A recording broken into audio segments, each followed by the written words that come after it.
You didn't give up because you stopped loving them. You gave up because you finally stopped abandoning yourself. And I need you to understand how brave that is, because the world loves to call you too sensitive the moment you ask for consistency, and it loves to call you dramatic the moment you admit that silence hurts. But what you were really doing all along was trying to love someone into safety, trying to be patient enough, soft enough, understanding enough, that they would finally meet you where you were standing. And when that didn't happen, you didn't become cold, you became clear. There is a kind of exhaustion that doesn't come from doing too much, it comes from hoping too long, from waking up every day with your heart half braced for disappointment, half praying today will be different, from reading the smallest shifts in their tone like you're decoding weather patterns, from celebrating basic decency because you've been trained to treat crumbs like proof of potential. And you carried that quietly, you carried it with a smile in public, you carried it with, "It's fine," when it wasn't. You carried it with compassion for their wounds, and no compassion for your own. And the truth is, you didn't lose them in one moment. You lost yourself in 1,000 small ones. The nights you wanted to talk and chose to stay silent so you wouldn't push them. The mornings you woke up anxious and told yourself you were being needy. The times you had to rehearse your feelings like they were an apology. The times you lowered your expectations just so you could survive another week without feeling rejected. And that is not love growing deeper. That is love becoming heavier. That is you paying an emotional rent for a home they never fully moved into. Giving up is not bitterness. It's clarity. It's the moment you stop confusing loyalty with self-betrayal. It's the moment you realize that if someone only feels close to you when you are easy to ignore, then closeness was never the goal for them. Comfort was, control was, distance was. And you can love someone and still admit that they are not safe for your nervous system. You can miss them and still choose peace. You can hold the memory and release the pattern. Because your heart is not a place where inconsistency gets to live rent-free. You tried. You really did. And I'm not talking about the kind of trying that looks like chasing. I'm talking about the kind of trying that looks like understanding. The way you gave them space without turning it into punishment. The way you explained your needs without demanding. They become someone they're not. The way you waited for them to mature, waited for them to soften, waited for them to realize that love isn't a threat. It's a responsibility. And the saddest part is, you kept trying even when your body was telling you to stop, even when your sleep was breaking, even when your appetite changed, even when your confidence started to shrink, because you were loyal to the version of them you saw when they were warm. And you kept thinking, if I can just get back to that version, everything will be okay. But you don't build a life on glimpses. You don't build a relationship on rare moments of tenderness. And you don't heal a pattern by begging it to become different. You heal by stepping out of it. And that's what giving up really is. It's stepping out, not with cruelty, not with revenge, not with a speech designed to make them regret you, but with quiet self-respect, with the kind of calm that says, I am done negotiating for basic care. I am done proving that I am worthy of effort. I am done trying to be chosen by someone who only chooses me when I'm convenient. And here's what's powerful about your clarity. It doesn't scream. It doesn't demand. It doesn't threaten. It simply removes access. It removes the emotional cushion they were leaning on. It removes the guarantee that you will always be there, always available, always forgiving. And that's why your giving up hits differently. Because an avoidant can handle tears. They can handle anger. They can handle you chasing. They can handle you over-explaining. Because all of that still keeps you attached. All of that still keeps you in the dynamic. But they don't know what to do with quiet. They don't know what to do with someone who stops reaching. Your clarity becomes a mirror, and they finally see themselves in it. They finally feel the absence of your emotional labor, the absence of your comfort, the absence of your, it's okay, I understand. And at first, they may call it pride, they may call it independence, they may tell themselves they're fine. But deep inside, what they're feeling is the cost of what they avoided. Because your love was holding the whole thing together. Your effort was the glue, your patience was the bridge, and when you stop, the bridge collapses, not because you wanted to punish them, but because you were the only one building it. So if you're sitting there with guilt in your chest, wondering if you gave up too soon, if you should have tried harder, if you should have waited longer, I need you to speak to yourself the way you spoke to them, with compassion, with honesty, with tenderness, because you did try, and you waited, and you explained, and you adjusted, and you softened, and if someone still couldn't meet you with consistency, that is not a sign you are unlovable. that is a sign they are unavailable, and you don't fix unavailability by sacrificing yourself. Giving up is the moment you choose reality over fantasy. It's the moment you stop feeding the story that if you're patient enough they'll become ready. It's the moment you stop making your heart smaller to make their fear more comfortable. It's the moment you stop calling anxiety chemistry and uncertainty mystery and distance depth. It's the moment you name it. This hurts me, this drains me, this is not what I want, and then you act like your feelings matter. And I promise you, the day you choose yourself like this, you start to come back to life. You start to breathe again. You start to sleep deeper. You start to feel your confidence return. You start to remember that love is supposed to be warm, not confusing, steady, not conditional, safe, not something you earn by suffering quietly. And you realize something that changes everything. The right love doesn't require you to give up on yourself to keep it.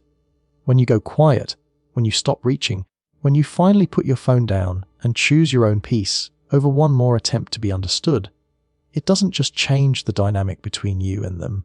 It changes the air in the room, because your silence is not empty. It is heavy with truth, and for an avoidant, truth is the one thing they have spent their whole life learning to outrun. You have to understand this. You were not just a person to them. You were a system. You were emotional regulation they didn't know they were borrowing. You were reassurance they didn't know they were consuming. You were the warm light in the room that made their distance feel less cold. And that's why the moment you stop chasing, it feels to them like the world shifts, because it does. Their nervous system loses the familiar pattern, the pattern where they pull away and you pull closer, where they go silent and you fill the silence, where they shut down and you overfunction, where they withdraw and you become more patient, more understanding, more available. And that pattern has been their safety, not love. Safety. Your silence becomes their mirror, and it's not because you're trying to punish them. It's because you're finally refusing to perform for their comfort. You're finally refusing to do the emotional work that keeps them from having to feel the consequences of their own avoidance. And that is why it hits so hard, because when you stop explaining, when you stop asking, when you stop checking in, they can no longer hide behind confusion. They can no longer blame your emotions. They can no longer call you too much to justify doing too little. All they have left is themselves, and that is the one place they have always been afraid to sit. At first, they don't even recognize what they're feeling, because avoidants are not trained to name emotion. They are trained to manage it, to minimize it, to intellectualize it, to pack it away. So what they feel when you go quiet often comes out sideways: irritation, coldness, sarcasm. That subtle dismissive tone that tries to make your boundary seem childish. But underneath that, what's happening is much deeper. Their nervous system is finally hearing the absence of you. And absence is loud when you used to be the one making everything softer. Because your chasing had a function. It wasn't just attention, it was proof. Proof that they could stay half in and still be loved. Proof that they could avoid hard conversations and still keep you. Proof that they could delay commitment, delay clarity, delay effort, and you would still show up, still hope, still wait. And when you stop, the proof disappears. And suddenly they are standing in front of a mirror that says, it wasn't that you were hard to love. It was that they were hard to reach. And do you know what a mirror does? It doesn't shout, it doesn't argue, it doesn't beg you to look, it just stays there. And that's what your silence is. It is stillness, it is stability, it is you saying, I will not chase what runs from me. I will not explain my worth to someone who benefits from pretending they don't understand it. And when an avoidant sees that, when they feel it, it creates a crack in the story they've been telling themselves, the story that they're fine, that they're independent, that they just need space. When really they've been avoiding intimacy because intimacy requires accountability, and accountability requires courage. This is where they start checking for you, not always in big ways, sometimes in tiny ways that look meaningless on the surface. A message that says, hey, hope you're good. A random meme, a reaction to your story, a casual comment that pretends nothing happened. And what they are really doing is tapping the glass of the mirror, trying to see if you'll shatter, trying to see if you'll collapse back into the old role, the role where you respond fast, forgive fast, soften fast, the role where you make it easy for them to avoid the discomfort of real repair. And if you don't, if you stay steady, if you don't punish, but you also don't chase, if you hold your line without hatred, their internal world starts to get noisy. Because now they have to feel what they kept escaping. The loneliness, the emptiness, the fear of not being enough, the fear of being seen, the fear of being needed. and the fear that the one person who loved them patiently is now choosing themselves. It's a strange thing, but for many avoidants, your emotional presence was the closest they ever came to home, not because they knew how to cherish it, but because it was consistent, it was warm, it was forgiving, and they could dip in and out without fully committing to the responsibility of maintaining it. And when you step back, they feel cold, they feel the temperature drop, and they finally understand, not in words but in sensation, what your love was doing. It was holding the room together. Your silence is also the moment you stop giving them an easy villain. Because when you were emotional, when you were pleading, when you were explaining, they could point at your feelings and say, "This is why I pull away." They could turn your needs into the excuse, they could make your humanity the problem, and now they can't. Because you're not begging, you're not chasing, you're not exploding. You're simply gone from the role they assigned you, and that forces them to confront something uncomfortable. Maybe it wasn't your intensity, maybe it was their avoidance, maybe it wasn't your needs, maybe it was their fear. And that is why your silence is powerful, because it restores your dignity, and it exposes the dynamic without you having to say a single word. It shows the truth, that you were doing more than your share, that you were the one bridging the distance, that you were the one carrying the emotional weight, and when you stop, the relationship doesn't fall apart because you didn't love enough. It falls apart because one person cannot hold a connection alone. So if you're tempted to break your silence just to make them understand, just to give them closure, just to get one last conversation, remember this: they understood you many times, they just didn't prioritize you, and your silence is not a game. It is your nervous system finally choosing safety. It is your heart finally choosing stability. It is you stepping out of the cycle that was teaching you to accept less and call it love. And yes, it will hit them. It will hit them in the quiet moments. The moments where they reach for their phone, and there is no warmth waiting. The moments where they realize the world didn't end when you stopped chasing, but something did. Their illusion of control, their illusion that you would always be there, and that mirror, your silence, will keep reflecting the truth back to them until they either grow or they run from it. But either way, you will be free because you finally chose yourself. What most people don't understand is that an avoidance collapse rarely looks like a dramatic breakdown. It doesn't look like crying on the floor or sending 10 messages in a row. It looks like a quiet unraveling that happens behind a composed face, in private moments, in the spaces between distractions, in the pause after a busy day, when there's nothing left to numb what they feel. And that's why you can be gone and still feel them. Because their collapse is not loud. It's internal. It's slow. It's a series of realizations that arrive like small waves, each one taking a little more of their certainty away. For so long, their coping strategy has been distance. And distance can look like strength if you don't know what you're watching. It can look like they're independent. They're calm. They don't need much. But what it often is protection. Protection from emotions they never learned to hold. Protection from needs they learned to shame. Protection from the fear that if they let someone close, they'll be exposed, they'll be required, they'll be seen. And the most difficult part is, they don't always know they're doing it. They just feel a reflex. Closeness equals danger. Vulnerability equals loss of control. Intimacy equals being trapped. So they pull back, and then they breathe again, and they call that peace. And you, in your softness, in your patience, tried to love them through that reflex. You tried to be the exception, the safe place, the person who wouldn't judge them, the person who would stay, and maybe for a while, that worked. Because your love felt like relief. Your love felt like a warm room they could step into without having to commit to living there. Your love felt like support without the discomfort of emotional responsibility. And that is exactly why, when you stop, when you finally step away, something starts collapsing inside them, because the room goes dark and they can't pretend it's still warm. Stage by stage, it happens quietly. First, there's a moment of absence they can't explain. They reach for the usual distraction, work, gym, friends, scrolling, anything, and still they feel it, that missing feeling, that strange emptiness, like their chest is searching for something it used to lean on. They don't call it grief, because grief would make it real, but they feel restless, they feel irritated, they feel bored, they feel unsettled, and they don't know why, because they are used to thinking they don't need anyone. They are used to believing that needing is weakness, but your absence exposes the lie. Because if they didn't need connection, they wouldn't feel this hollow. Then comes the mental spiraling, and it's not romantic, it's not poetic, it's uncomfortable. It's them replaying the last conversations, looking for the moment you changed. The moment you became quiet, the moment you stopped asking, the moment your eyes looked different, and they try to blame you first, because blame is easier than ownership. They tell themselves you're overreacting, you're dramatic, you'll come back. But then the next wave hits, what if you don't? And that question is terrifying for someone who built their whole emotional safety around the belief that they can always control closeness by controlling distance. What you have to understand is that avoidants often don't process loss when it happens. They process it when it is irreversible, when the door doesn't open as easily anymore, when your energy is no longer available, when your warmth is no longer on standby. And that's why their collapse can feel delayed. They may seem fine at first.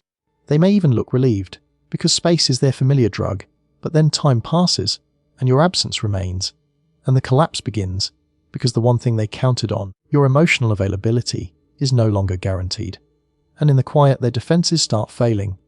They can distract themselves during the day, but at night, when they lie in bed and the room is still, they start to feel the weight of what they avoided, the conversations they dodged, the affection they withheld, the times they made you feel like asking for love was asking for too much, the moments you were reaching for them, and they chose distance. And for the first time, they feel consequences, not external consequences, internal ones, the kind that live in the stomach, in the chest, in the sudden tightness of the throat, when they realize you were not just there. You were investing, you were trying, you were choosing them again and again.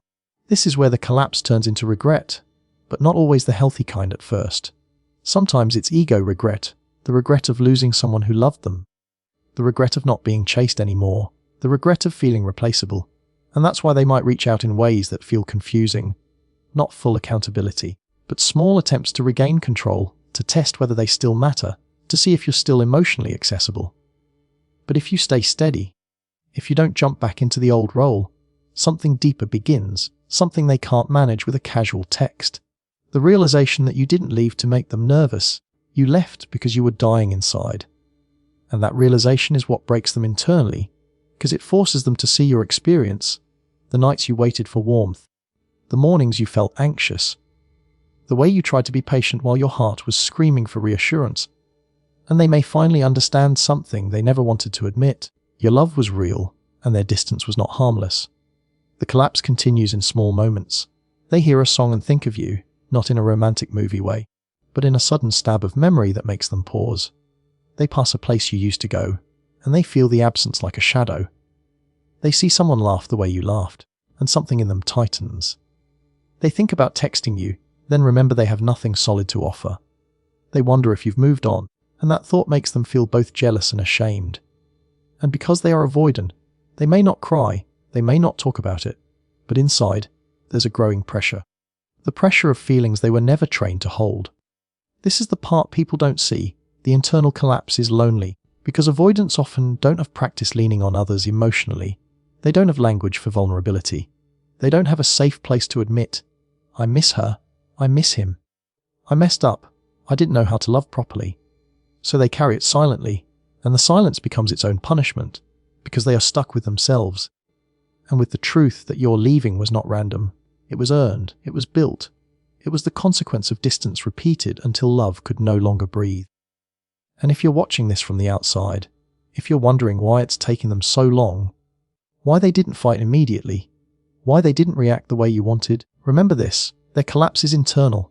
An internal collapse doesn't perform, it reveals. It reveals what was always there, fear, emptiness, longing, and the painful awareness that they lost someone who was willing to love them deeply. And for once, they can't outrun the feeling, because you're not there to soften it anymore. There is a moment that doesn't look dramatic from the outside, but inside you, it is a seismic shift.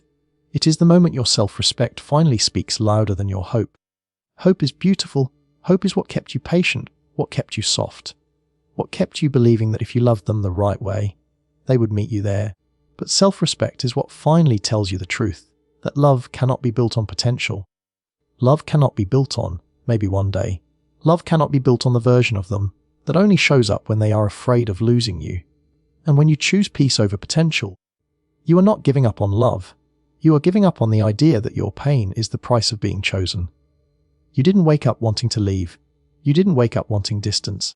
You didn't wake up wanting to become someone who can go quiet.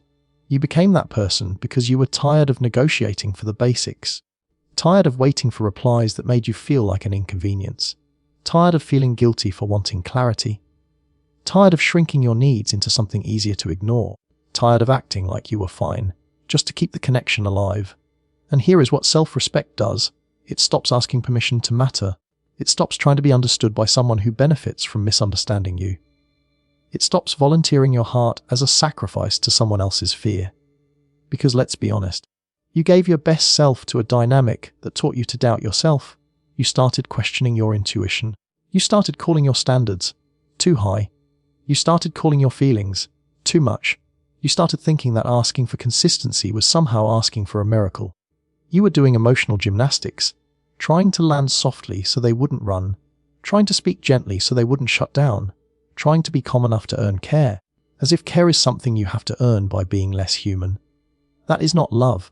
That is you managing someone else's comfort at the cost of your own safety. And the day you choose peace, your body feels it first, your chest loosens, your stomach unclenches, your mind gets quieter, because deep down, your nervous system has been begging you to stop calling instability or romance. Self-respect is the turning point because it changes the question. Before, the question was, how do I get them to choose me? How do I get them to stay? How do I get them to open up? How do I become easy enough that they won't disappear? But self-respect changes it too. Why am I trying to be chosen by someone who keeps showing me they don't know how to choose? Why am I working so hard to convince someone to value what should be obvious? Why am I calling this connection deep when it is mostly uncertainty and longing? Why am I carrying the emotional weight like it's my job to keep the relationship alive? Those questions are powerful because they don't attack them, they finally protect you. And this is the part that matters. The day you choose peace over potential, the power shifts back to you. Not power like control, not power like games, power like freedom. Freedom from the constant mental replay, freedom from waiting for the next mood, freedom from measuring your worth by how available they feel that week. You stop being the person who is always on standby. You stop being the person who is always ready to forgive, always ready to soften, always ready to accept less just to keep something. You become someone who can say, I love you, but I will not lose myself to love you. I care about you, but I will not betray my needs to keep you close. I can miss you, and still keep walking toward the life that feels steady. And when you do that, something else happens that you might not expect. You stop making them the center of your emotional universe. You stop scanning for signs. You stop searching their tone for hope. You stop interpreting silence like it's a puzzle you have to solve. You start coming back to yourself. Your routine becomes yours again. Your mornings feel less anxious. Your nights feel less heavy. You stop rewriting your boundaries in the name of understanding. This is what peace is. It is not numbness. It is not pretending you didn't care. It is caring and still choosing yourself. It is feeling the ache and still refusing the cycle. It is letting your heart grieve without letting your dignity beg. And yes, sometimes they will notice that shift. Sometimes they will feel it like a sudden drop in temperature. Because you were the warmth in the room. You were the one who filled the gaps. You were the one who kept the connection breathing. But listen to me, self-respect is not a tactic to make them panic. It is a decision to stop living in emotional debt. If they come back only when they feel you slipping away, that is not devotion, that is attachment to access. If they offer you words when they sense your detachment, but return to distance when they feel safe again, that is not love growing, that is a pattern repeating. Your peace is not something you trade for a temporary high of being wanted again. What makes this turning point so emotional is that you will miss them, you will miss the good moments. You will miss the version of them that felt safe for 5 minutes. You will miss the future you imagined, the trips, the plans, the softness you hoped would become permanent. You will grieve not only them, but the dream, and grief can make you doubt your own boundaries. But self-respect stays with you through the grief. It whispers, don't confuse missing them with needing them. Don't confuse loneliness with a sign you made the wrong choice.